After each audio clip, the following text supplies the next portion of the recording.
C'est un petit garçon souriant que nous montre sa mère en photo. Léo a 8 ans. Dimanche dernier, il sort d'un repas avec sa famille.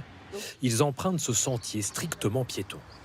Mais une moto surgit, son conducteur est poursuivi par la police. Il s'engage sur le chemin et fauche l'enfant sous les yeux de ses parents. Il a été traîné avec la moto sur 8 mètres.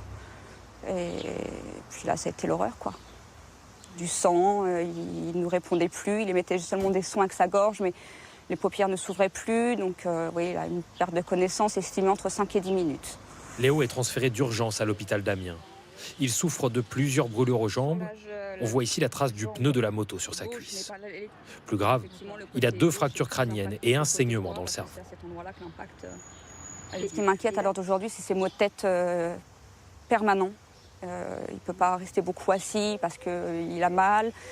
Il nous regarde très peu, donc les pupilles sont réactives, donc ça c'est bon signe, hein, mais très peu réveillé parce que du coup très fatigué. Les jours de Léo ne sont plus en danger, mais il pourrait avoir des séquelles. C'est le père du garçon lui-même qui a maintenu à terre le conducteur de la moto jusqu'à l'arrivée des policiers. Le suspect est un jeune homme de 20 ans, inconnu de la police d'après son avocate. Sa moto n'est pas homologuée. En croisant une voiture de la BAC, il s'enfuit. En voulant échapper au contrôle de la police, cet enfant a surgi, il n'a pas pu maîtriser son véhicule, c'est ainsi.